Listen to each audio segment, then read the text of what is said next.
First, I'd like to hand over the microphone to Rabbi Gach Yudin from Yeshivat Ashreinu, Ezra's Rosh Yeshiva, to say a parak of Tehillim. Again, a lot of traffic. This is life in Gush Etzion. Okay, Rabbi Yudin. Amenatzeach, Mizmor LeDavid. Yancha Adonai biyom tzara, Yisagevcha Shem Elohei Yaakov, Yishlach Ezracha mikodesh, umitzion Yisadeka, Yiskor kol minchosecha, kol ascha yidash nesela, Yitein lecha kilvavecha, v'chol atzascha yimalei, Neranin avishuasecha, v'shem Eloheinu nikdol, Yimalei Adonai kol mashalasecha, Ata yadati ki Hoshea Adonai Meshicho, Yaneu mishmei kacho b'gviros yesha yamino, Eilev v'rechev, Eilev v'asusim, v'anachnu, B'shem Adonai Eloheinu naskir, Heima karu v'nafalu, v'anachnu, Kamno v'nisoda, Adonai Hoshea, HaMelech Yaneinu b'yom kareinu. Thank you, Rabbi Yudin. אז היום ההזכרה הזאת והצעדה יהיה בעברית וגם באנגלית, שמשפחה בארצות הברית הם יכולים להבין גם כן. It'll be also in Hebrew and in English, parts and parts. So please just bear with us. And before we start walking, we're standing here at this andarta that was built exactly a year ago in memory of Yaakov Don and Ezra. So first of all, I just wanted to thank you all for coming out today to help us remember Ezra and to commemorate the life he had. We will now walk the 1 kilometer from Alon Shvut to Oz V'Gaon. This was the distance that was left for Ezra and his friends to travel when their minibus was attacked by a terrorist while sitting in bumper-to-bumper traffic right here in this spot on Zayin Kislev exactly 1 year ago today. We are here today to finish Ezra's journey for him, and at the same time we will show those who want to destroy us that all they are doing is bringing our people closer together.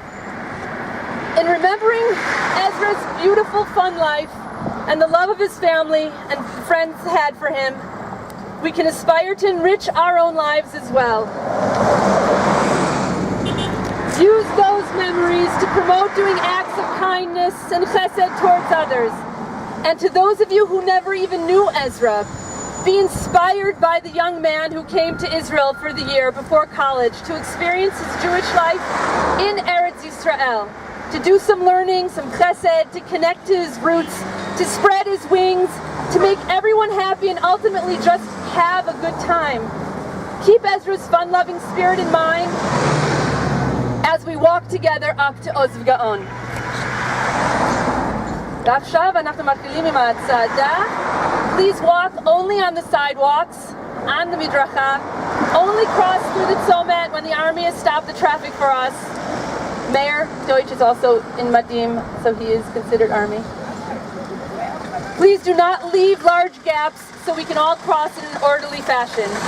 We will be entering Oz V'Gaon from the stairs on the opposite side of the traffic circle and continue walking and follow up in front, those in front of you, to the center of the park where we will have the Azkara for Ezra.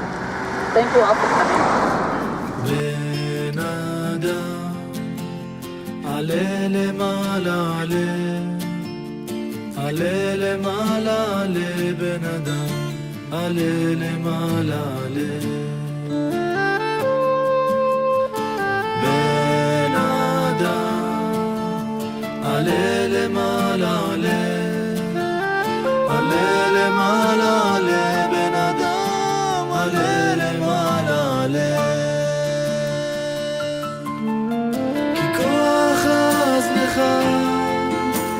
יש לך כנפי רוח, יש לך כנפי רוח, כנפי נשרים אבירים, אל תיקח אש בם, פן יכחשו לך, בראש אותם בראש בן אדם, ועם יצאו לך מיד.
אז תודה עוד פעם לכולם שבאתם, ועוד פעם יהיה שילוב בין עברית ואנגלית.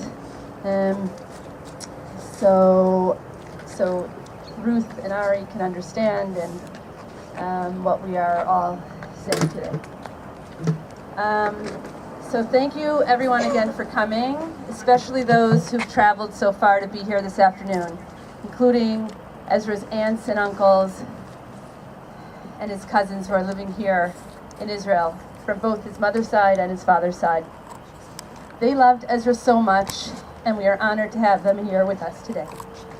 We're just so sorry that Ezra's parents and siblings, Ari and Ruth, and Mali and Hillel, and Ilan and Avi can't be here with us today, but they are constantly in all of our hearts and all of our tefillot. עכשיו אני רוצה להזמין את משה סביל, הראש מועצת גוש עציון, למילים לפתיחה.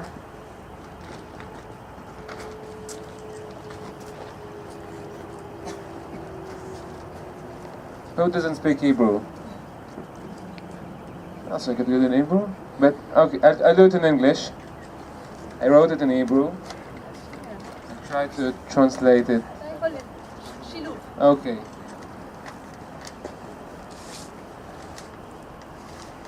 The people of Gush Etzion, the people from outside Gush Etzion, from Boston, the Schwartz family from Boston.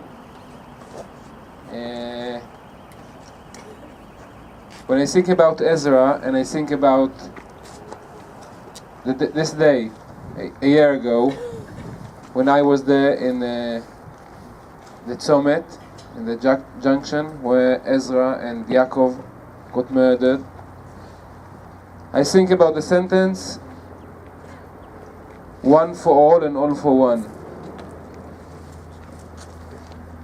I think Ezra, as one person, as one of us, came here to give from himself to the people in Israel.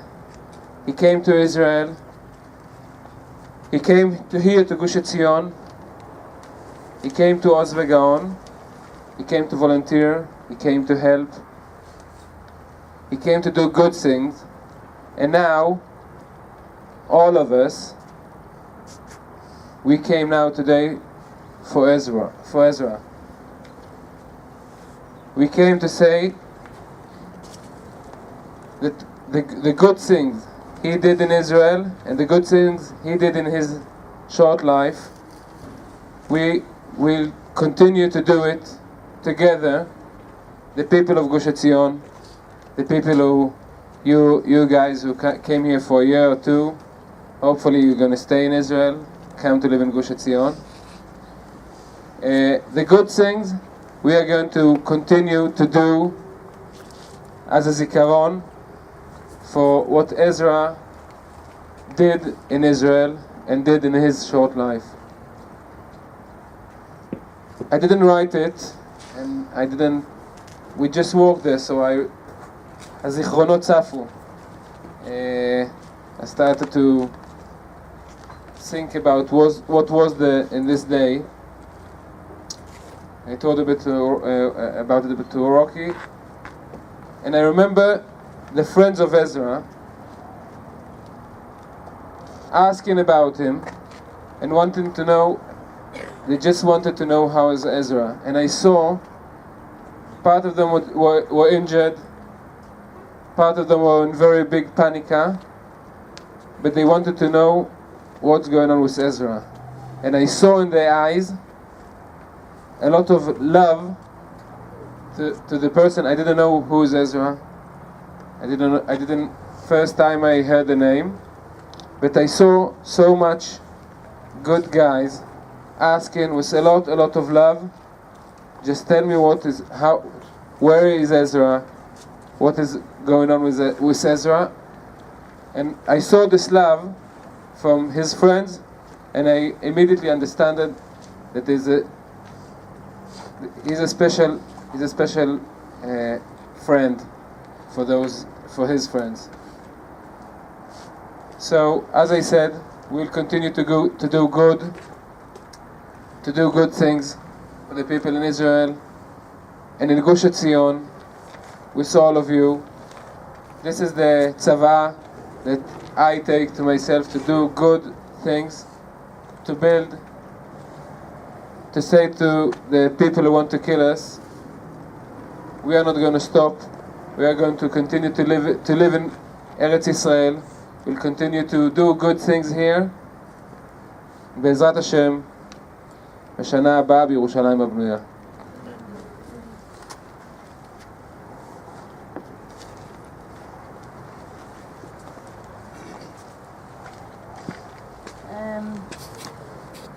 So Ezra was so lucky to have family living here in Israel. And we'll now hear from Ari's brother, who's Ezra's uncle, Yoav Schwartz. איזה כיף ומזל לעזרא שהיה לו דודים שגרים פה בארץ. עכשיו נשמע כמה מילים מהאח של ארי, הדוד של עזרא, יואב שורץ.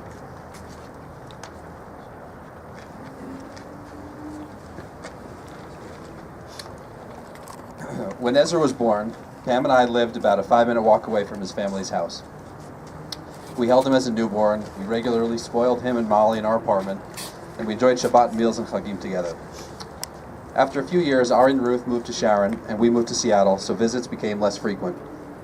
Often when we were together, it was for holidays, when 10 or 12 cousins would pile together and spend days on end playing tag, ping pong, basketball, wrestling, or the piano, usually 6 or 7 at a time. So, other than the infrequent baseball catch, there weren't too many moments alone with him during those formative years. The time passed quickly, and I found myself welcoming the opportunity to ski with the Sharon Schwartzes when Ezra was around 13 or 14. I spent the day watching him act as big brother to Hillel, Ilan, and Avi, and best friend to Molly. I was amazed at his patience and sensitivity. Somehow, without my really noticing, that charming, gregarious, and fun-loving boy had started to grow up.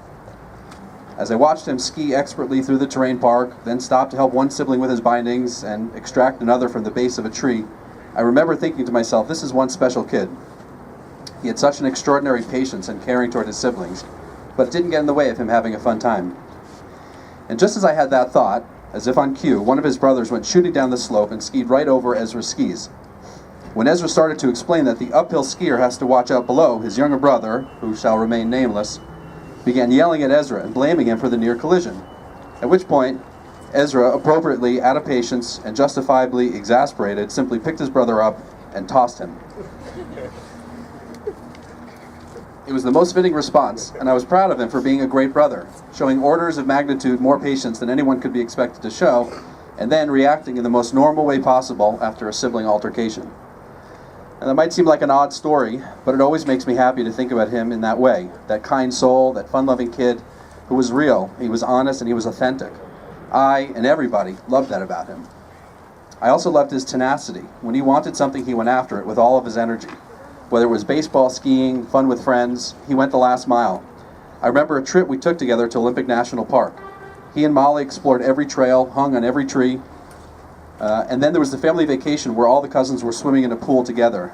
Ezra agreed to throw the youngest, our Nachshoni, who was about 5 at the time, into the pool. Ezra then proceeded to fulfill the wish of virtually every one of his cousins, even the ones almost as big as he was, throwing one after the next into the pool, extending the delight with every toss. It was as if his energy was multiplied by each interaction rather than divided. And then I think about so many of the stories people told Ari and Ruth and shared with us about Ezra's loyalty. I honestly had no idea what a dedicated friend he was and how much his teammates, classmates, campers, coaches, and friends knew they could count on him for advice, for laughs, and most of all, for friendship. These are just a few quick stories and a few of the qualities that made him so special, but what a combination. Sensitivity, patience, authenticity, loyalty, tenacity, friendship. These things didn't come in a vacuum. They were part of Ezra from the day he was born, and they were nurtured by his extraordinary parents and siblings.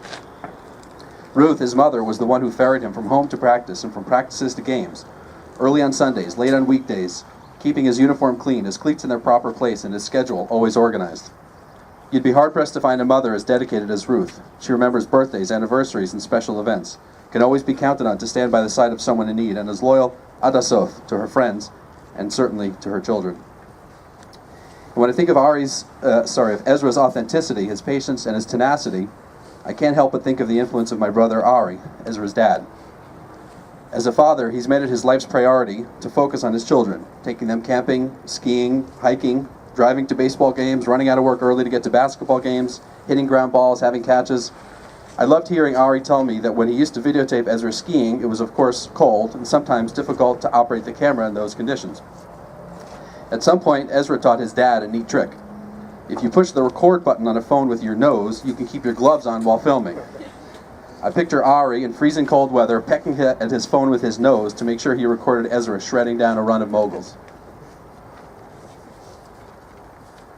And if that visual doesn't do it, how about when the president of Israel proposed a meeting last year on a particular Sunday? With total sincerity and complete authenticity, Ari asked if it could be rescheduled because the original slot conflicted with one of the boys' basketball games. So you see, the incredible impact that Ezra had in this world came from his unique blend of traits and from his parents and siblings. They know how to have fun, to connect with people, and to focus on the important things. And after the terrible events of last year, they have almost heroically been able to continue talking about Ezra at every turn, trading stories, hearing from campers, teachers, and counselors, hosting friends, and absorbing all the small details of Ezra's amazing life. They remain so proud of him, as they should, for all the many special memories and experiences. And now, while standing here in this place, all I can do is wish them as much healing as possible and a continued focus on the amazing, funny, sensitive, athletic, sweet, dedicated, and smart young man we are all proud to have known. We love you, Ezra.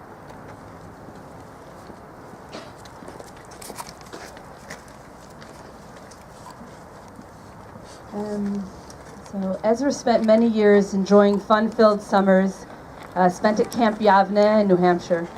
The summers were always enhanced by the Israeli Mishlachat that joined the staff each year, brought over to instill the campers with a love for Israel among many, many other things.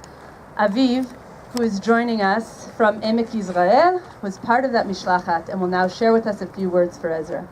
בחודשי הקיץ להרבה שנים עזרא היה חניך וגם מדריך במחנה יבנה בניו המשייר. בצוות המחנה היה משלחת שהגיעו מישראל להנחיל את החניכים עם אהבת ישראל בתור המון דברים שהיו באחרותיהם. עכשיו אביב שהגעת היום מעמק יזרעאל, אחד מהמשלחת של המחנה יבנה, תגיד כמה מילים.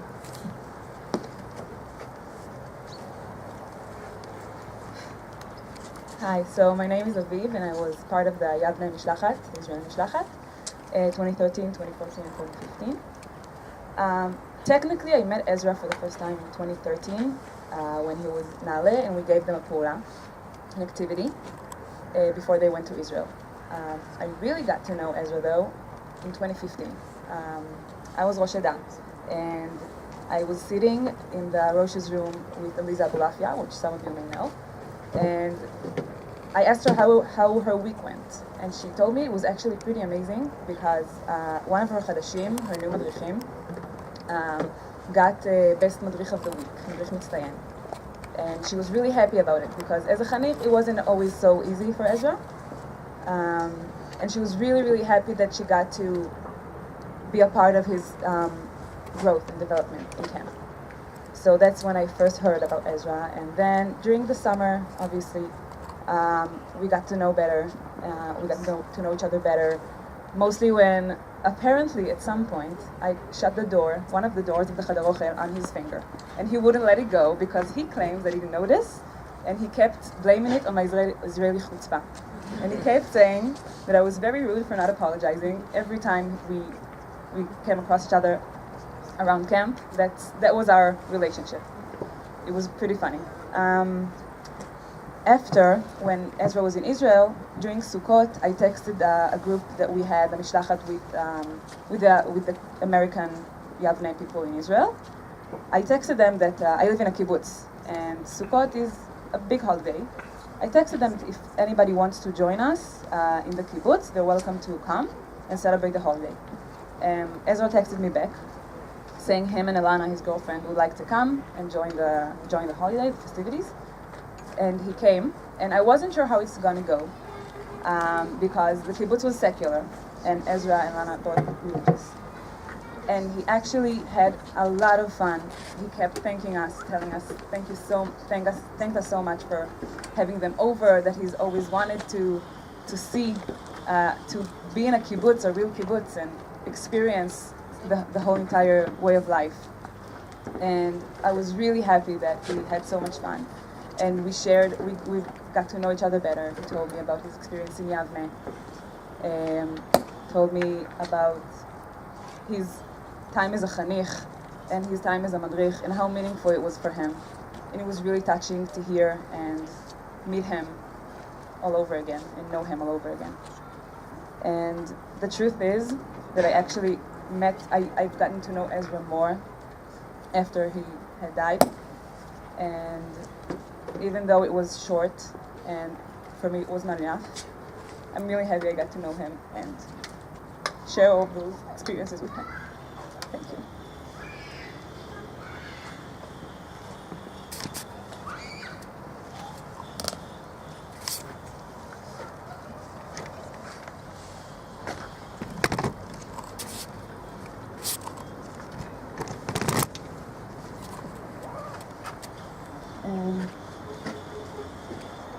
Okay. Ruth's sister, Rachel, who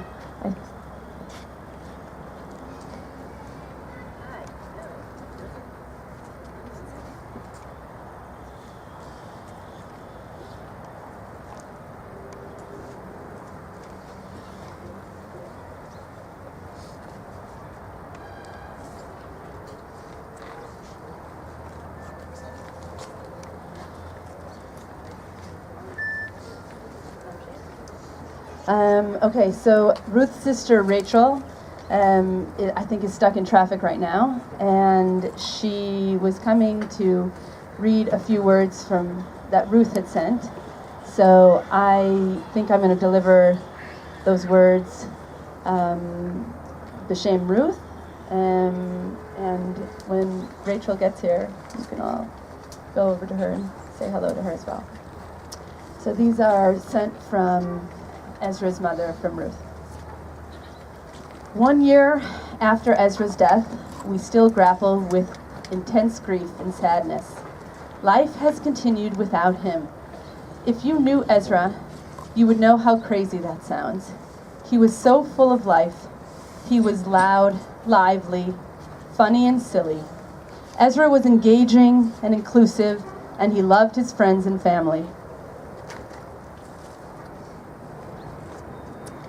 He was the center of our family and often the center of all the action, with his friends, good and bad, but all for fun. It is so sad to see his friends and siblings continue to grow without him. In August, we had the Hakamat Hamatzivah for Ezra, and approximately 120 people stood graveside on a beautiful summer day. We asked 25 of Ezra's friends and his sister to speak and share their memories and stories, and each of them spoke for approximately 2 minutes about 25 different ways Ezra touched their lives.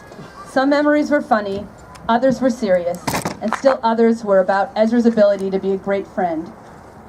His girlfriend told us how happy Ezra was on that Thursday morning and that he had promised to keep her safe. His sister recounted special childhood memories of riding bikes, playing in our treehouse, and collecting black and yellow spotted salamanders in our backyard. One friend spoke of their childhood firsts, and another of their camp antics, and another about Ezra's excitement when his friend successfully mastered a challenging ski trail, and others recounted many times where Ezra helped them, brought a smile to their face, or shared his love for fun with them. In addition, friends shared what they have learned from Ezra's life and how that will impact the way they continue to live their lives. That day was a good day. We are so proud of Ezra for creating so many different friendships with so much meaning. These are the words we use to describe Ezra and his matzeva. A special friend to so many. Extraordinary brother, passionate baseball player, magnificent skier, exceptional counselor, a star whose light will not be extinguished. We also chose the pasuk, Hashem melech, Hashem malach, Hashem yimloch leolam va'ed. God is king, God was king, God will be king forever and ever. Each year as a camper and as a counselor, Ezra was always so excited for Zimriya, the annual singing competition. The summer before he was killed, as a counselor, he was awarded the honor of Melech Zimriya, the king of Zimriya, because he showed incredible enthusiasm and effort before and during the competition. This song, Hashem Melech, was one of the songs that Ezra and his campers performed. This song, these words, are now simultaneous with Ezra. It cannot be a coincidence that when we hear these words, we think of Ezra. I have to believe that Hashem has a plan, and Ezra is part of that plan. It is so special that all of you are here to remember Ezra in such a significant way.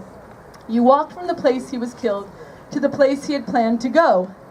In Ezra's memory, 1 year later, you are doing the very thing Ezra had committed to do for his Chesed project, to beautify Oz V'Gaon, in memory of Naphtali, Gilad, and Eyal. Thank you for keeping Ezra in your hearts and minds, and thank you for continuing his work. Thank you for being part of the plan. And it does say here, thank you, Rocky and Mayor. You are both beyond amazing. But sharing these words with you, and hearing Ruth talk about the Hakamat HaMatzeva, that she had 25 of Ezra's friends speak. One of Ezra's close friends from Yaldut is here, who lomed Hashana b'Yeshivat Har Tzion, Shana Shniya Shama, he's Shana Bet in Har Tzion. And I'd like to now call up Austin Edelman, Ezra's friend, to please share a few words.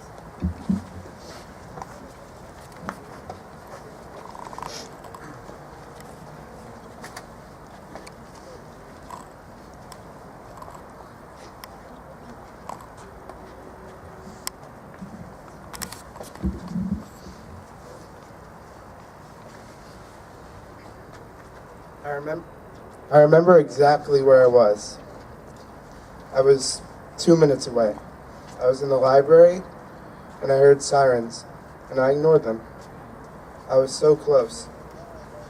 I'll always remember. Our college counselor once asked us, in a meeting with my dad, what makes you unique? And I couldn't actually answer that because I never really look at myself, so I wanted to steal a quality from one of my friends. Well, my friends are great at a lot of things. Some have great study habits, some are great athletes, some love their friends.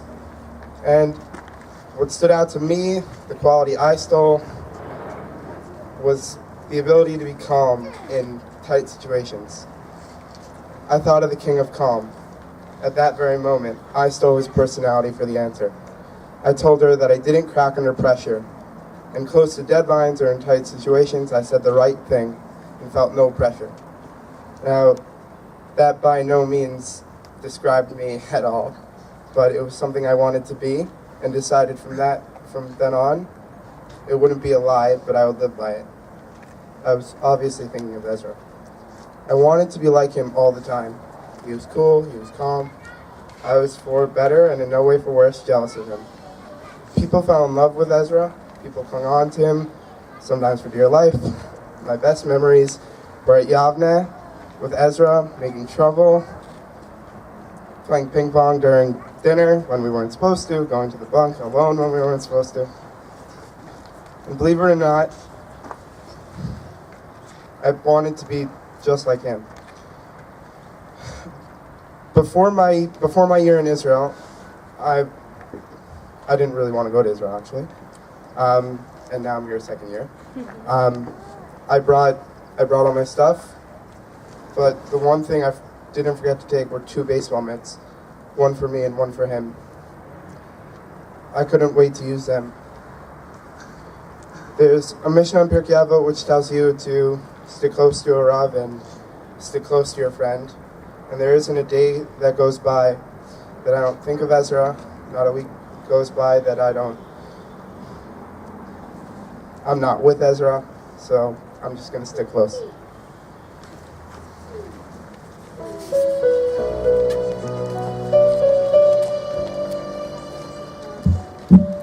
I'd also want to recognize the fact that this day wouldn't be complete without also remembering and thinking of a dear friend and neighbor who we lost also on this day, Rav Yaakov Don. We are honored to have the Dons, Sarah, and her children here with us right now to remember Ezra. Ezra and Yaakov will forever be connected.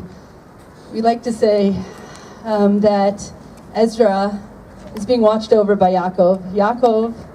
Rav Yaakov was an amazing Rav and Moreh.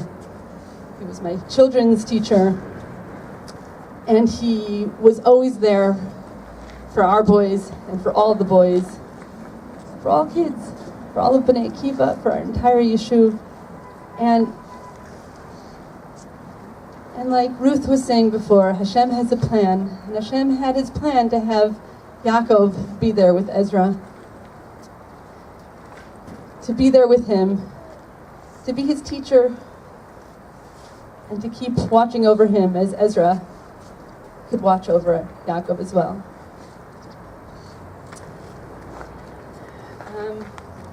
So now we're going to light a candle.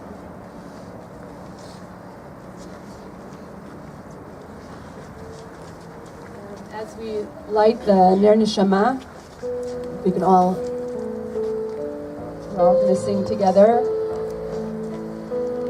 with Benzi T, who is also part of the Mishlachat in Camp Yavne.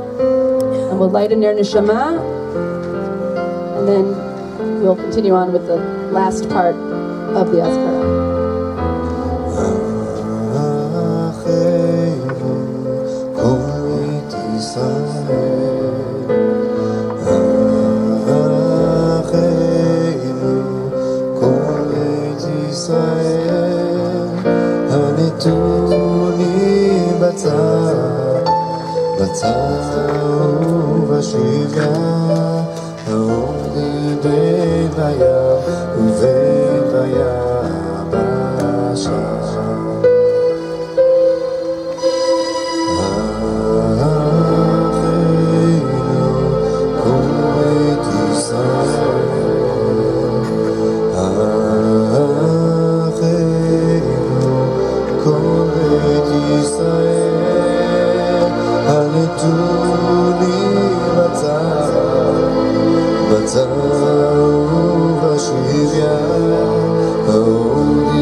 would like to ask Ezra's beloved aunts and uncles, Pam and Yoav, Rachel and Yossi, and his devoted cousins, Tzalel and Eli, David and Nachshon, and Yonah, who came also. They're going to lead us over. I will show you where the area is. They'll lead us over to the area that will now be called Ginat Oz Ezra, Ezra's strength. This beautiful rocky area will forever be here for all to come and visit, to picnic, to meditate, to read a book, to learn some Torah, to joke around in, to share memories, and ultimately to draw strength from Ezra's positive energy that seems to continually affect us all. Ezra was coming to Oz V'Gaon exactly a year ago today to work. I will now ask you to do the same, to continue the work that Ezra didn't get to finish, the beautification of Oz V'Gaon. Please follow the natural path that I will show you where it is. And begin to clear the center area from the rocks, using those rocks to create an obvious perimeter. We're going to build our own perimeter. We're going to set it up ourselves. There are also some rakes, I think, here. If you see we have some tools here. If you see that there's some plants that need to be pulled up, pull them up, move them out of the way. We're going to create an area for Ginat Oz Ezra. Some of Ezra's family members and friends have brought with them some stones that they have decorated in Ezra's memory. And after the perimeter is set up, they will place those stones here in the Ginah as permanent memorials to Ezra. And over the coming days, months, and years, I invite you to return to Oz V'Gaon and to add to the Ginat Oz Ezra in ways that you see will enhance the space. You're also encouraged to come with your own decorated stones, to leave as a tribute to Ezra's memory and to beautify this rock garden. Or you may choose to build or donate more benches and swings. If you have any questions about how to go about adding to Ginat Oz Ezra, or about helping out at Oz V'Gaon in general, please be in touch with Nadia Matar and Yehudit Katzover, Oz V'Gaon's guardian angels. Thank you, Nadia and Yehudit. We would like the clearing and the setting up of the perimeter. We're all going to go over there now. This is just some technical stuff. To be finished no later than 5. We have a half hour if you want to stay and help us do that, before it gets too dark. If you're walking back to Alon Shvut, to your cars, or to the Eged buses at the Tzomet, please cross carefully within the crosswalks. Anyone who has any questions about walking back, please talk to myself or Mayor Deutsch before leaving. And finally, in the merit of all of the outpouring of Achdut, love and chesed that all of you are performing today, Ezra's neshama is sure to have an aliyah.